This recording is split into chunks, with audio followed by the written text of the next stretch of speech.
Good morning, student. All of you. Today we discuss about new laws of Newton of motion. तो बच्चों, हमने first law के बारे में पिछली वीडियो में डिस्कस किया था। Today we discuss about second law of Newton of motion. According to this law, the force applied on a body is equal to the product of the mass of the body and the acceleration in the direction of force। In mathematically अगर हम इसको फार्मूले के form में लिखना चाहें तो F equal to M into A, where F क्या है? Force, M equal to mass and A equal to acceleration. तो ये हमारा न्यूटन का सेकंड लॉ है, दूसरा नियम है। इसको मैं हिंदी में भी आपको एक्सप्लेन कर देता हूँ।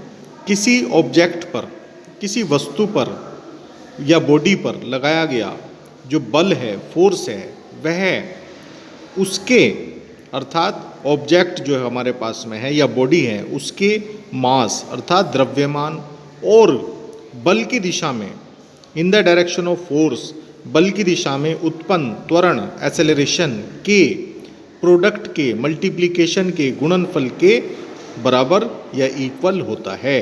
अगर हम इसे मैथमेटिकली लिखना चाहें फार्मूले के रूप में तो हमारा आ जाएगा F equal to M into A. F क्या है? बल, M क्या है? द्रव्यमान और A क्या है? त्वरण एक्सेलरेशन। इस फार्मूले पे बेस्ड कुछ न्यूमेरिकल भी परीक्षा में आते हैं। एक न्यूमेरिकल मैं आपको नीचे दे रहा हूँ। एक बॉडी है, एक ऑब्जेक्ट है जिसका मास 10 किलोग्राम है और उसका एक्सेलरेशन इन द डायरेक्शन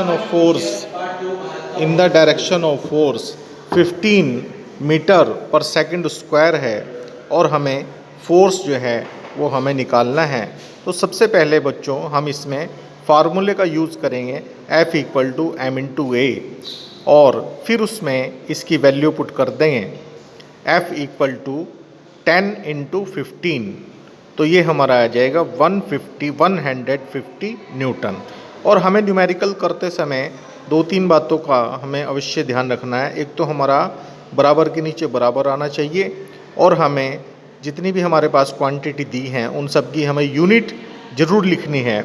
और लास्ट में भी हम जब आंसर लिखते हैं तो फोर्स जैसे हमारा आया 150, तो इसमें इसका यूनिट भी लिखेंगे न्यूटन। ये आप सभी कुछ जानते हैं, फिर भी कोई भी प्रॉब्लम हो तो आप मुझसे डिस्कस कर सकते हैं। इसका मैं PDF भी आपको सेंड कर दूंगा। Thank you all of you.